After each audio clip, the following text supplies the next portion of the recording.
Hello guys, may bago tayong AP ngayon na pinadala ni Signal Express. So, ito siya. Wiz Networks at AX, meaning Wi-Fi 6 capable yung AP. And then, ito yung tsura niya. Ayan siya. So, para siyang dome something. Or parang radom na yung ginagamit sa barko. So, may mount siya for post or for tubular mount ito, mga pipe mount. And then at the same time, pwede mo rin siyang lagyan ng dynabolt if flat surface yung mount niya. So ito yung itsura niya. Maayos naman siya for aesthetic look. Meron siyang ito waterproof ano tawag dito, receptacle or ito cabling gland. Meron siyang cabling gland sa sinasaksak si RJ45 for power. So madali lang naman siya i-config, hindi naman siya ganun kahirap. Let's try to configure it first. Okay, so config na natin. So guys, ito na po, isi-set up na po natin siya as AP ng ating piece of Wi-Fi. Muna po natin gagawin is punta tayo sa network settings, tapos gagawin natin static IP address, yung address ng ating laptop or computer, para ma-access natin yung dashboard ni AP. So ang IP ni AP is 200.253, 192.168.200.253. So yan, nandiyan tayo sa gitna niyan, 200. Then type natin dito sa default gateway niya is 200.253. Means yan yung IP ni AP. Yan. So nakaka-connect na tayo ngayon. So access lang natin yung gateway niya. Yan na siya. So ito yung lalabas. Ang pangalan ng network niya is Wiz Network. So hindi ko sure kung ano to, but na yung mga pages sa Google about sa company na to, which is manufacturer of networking. So password niya is admin login, then yan. Ito yung lalabas. May lalabas sa topography for network connection. So makita nyo gateway, switch, APs, at yung mga client devices. So ito yung parang magre-reflect sa controller niya, or like para siyang controller talaga na halimbawa controller siya ni Ubiquiti or ni Umada. Same as Ruigi, ganito din yung lumalabas. Pero hindi ko lang sure kung meron siyang cloud controller. Like for example, ma-access mo siya while ikaw ay nasa ibang lugar, hindi ka connected sa AP. So hindi ko sure kung meron ganong option to si Wiz na ma-access yun. Kasi alam ko si Luigi meron yata silang ganon. Pero nagkakaproblema lang minsan kasi hindi all the time available yung cloud niya. I mean, kailangan mo pa siyang lagyan ng oras sa piece of Wi-Fi sa AP. Pero try nating i-check kung meron na.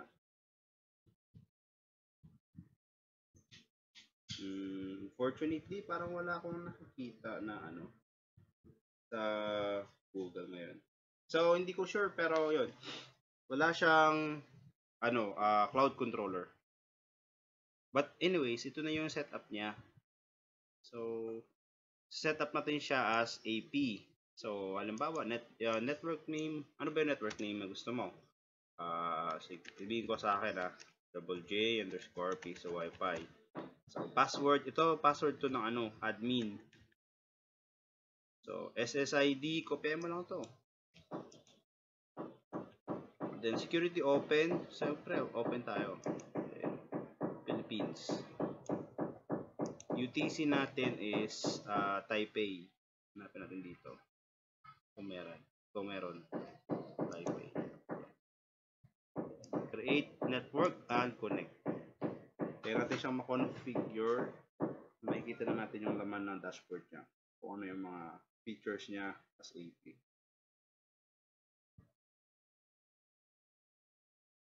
So, ayan. Refresh lang natin. Yun. So, ito pala siya. Pala yung ano niya. Oo nga, para siya talagang Rigi. Ito yung dashboard niya. Ay, kita nyo yung mga devices, yung channel, kung congested ba hindi, online user, kung ilan yung nakakonect, then yung data rate. Ito siya. At ito yung setup ng Wi-Fi. Okay, may shortcut pala siya. So, punta tayo sa AP list. Ayan, kita nyo yung mga list dito ng AP na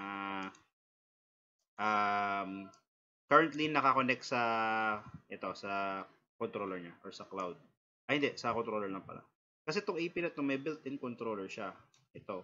Kaya na-manage natin ng ganito. Or nakikita natin. Pero I think, same as Umada or Ubiquiti, kailangan mo ng ng gateway or something na gano'n para ma-access mo siya as parang ma-access mo siya anywhere using your phone or any devices or any gateway devices. Ayan. Kita mo na siya. IP list. Punta tayo sa Wi-Fi. Wi-Fi, yan. Ito yung double J piece of Wi-Fi. Yan. Then open system kasi wala tayong encryption for piece of Wi-Fi. Open parate. So, yan. Meron tayong VLAN tagging, VLAN ID, download limit, hide SSID, AP isolation, at 5G first. So, portal. Hide SSID kung gusto mong itago yung SSID mo o yung Wi-Fi din. Pero hindi to applicable sa piece of Wi-Fi. Hindi sila makaka-connect. Next is ito, si AP isolation. More on to kasi usually yung mga network ngayon, like for example sa mga public Wi-Fi, hindi ko sure kung may AP isolation sila, pero minsan kasi na-piping mo yung ibang phone pag connected sa isang network. Halimbawa yung cellphone ko nakakonect, yung cellphone ng kaibigan ko nakakonect. Pag mapiping ko yung IP address siya, napiping. So prone siya sa hacking. Pwede siyang ma-hack.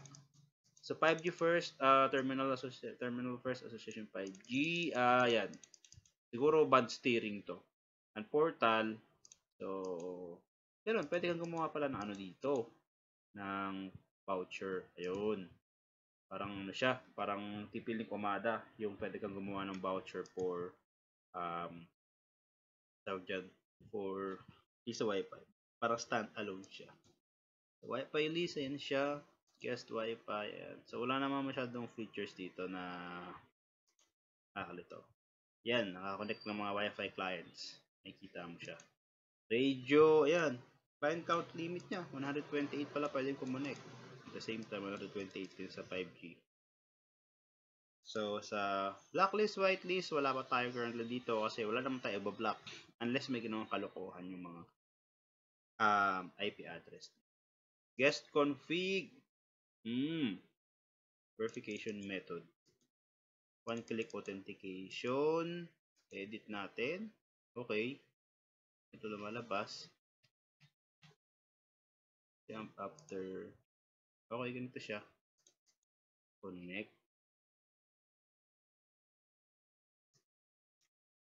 Okay. So, ito, account authentication. Ganun din. Then, si voucher. Ganun din. Same lang. Pwede siya makagawa ng voucher dito. Makapag-edit ng voucher. Tapos sa voucher. Okay. Uy, ito. Tignan gumawa ng voucher dito. Traffic. Traffic is parang data capping for per voucher. 2 GB. Dates. Okay. 1 day, 7 days, 30 days. Customize. Yan. Customize. Sabihin natin 1 hour lang. Yan, generate natin. Tayo mag-generate. Single use lang. Siyempre, isa lang naman gagamit. Okay. Card. Ayun. Malabas siya. Ito yung voucher code niya. 678572877. Okay. So, parang controller na lang din. Delete natin. Hindi naman tayo gagamit ng voucher.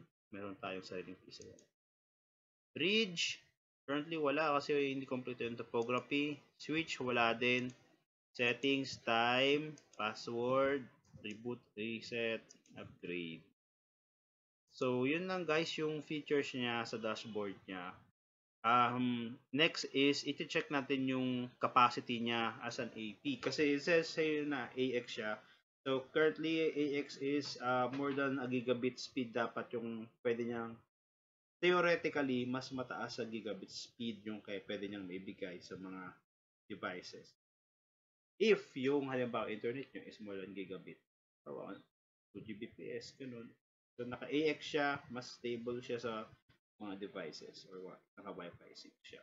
So, try natin kung ano yung mangyayari pag i-connect natin siya sa internet at mag-i-speed test tayo. Okay po, yun lang po muna. Proceed tayo sa speed test. So, ito na guys, ko-connect tayo sa ating AP. Yung ano yung tawag doon, @J_Pisa Wi-Fi. Try natin mag-speed test kung maganda mga ba talaga tong AP na to for gigabit speed. So, punta tayo sa speed test, Ookla. Then, let's see kung ano yung mangyayari.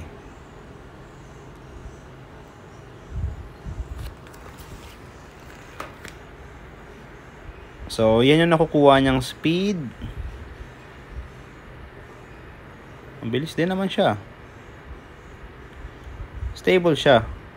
Though, wag niyong pansinin yung ping kasi currently naka load balance ako, kaya ganyan. Okay naman siya. For me, okay siya sa speed niya. Check natin again. Test again.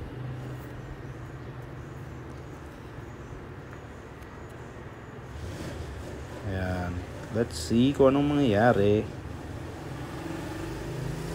Ayan, bumibilis siya lalo. 300 Mbps na siya. Ayan o, 366 Mbps na siya ngayon.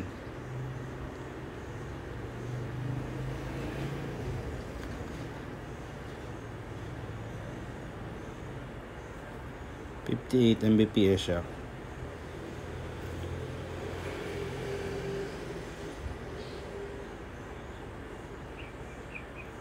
Last one. Tingnan natin kung mabilis pa rin siya. Bumaba pa lalo yung ping. Ayan. Ayun. Ang bilis niya. Ay, grabe. 400 Mbps. Bumibilis siya ng bumibilis. Nagpapainit pa lang nung una. Tapos yan. Bumibilis na siya.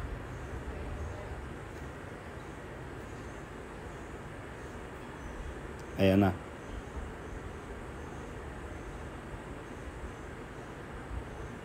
Okay, 55 Mbps, 457 Mbps download, 55.9 Mbps upload. So mabilis nga siya, guys. AX to.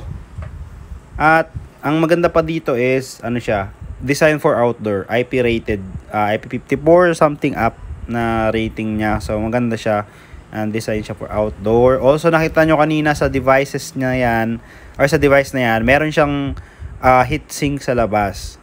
So it means na any thermal effect sa loob, makukool siya dahil sa labas may thermal thermal dissipation, like meron siyang heatsink.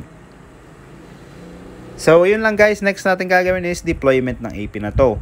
So first of all, kasi naka-deploy siya as Pisa Wi-Fi. So makita natin to mamaya kung ano yung mangyayari pag dineploy natin, kung gaano kahaba yung range niya, kung stable ba siya, at saka kung goods ba siya for gaming. Hindi natin siya matetest ngayon kasi we are connected directly sa sa ISP natin.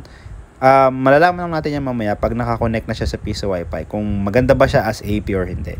So yun lang muna guys. Proceed na tayo mamaya sa deployment if ano yung magiging result niya. Thank you guys.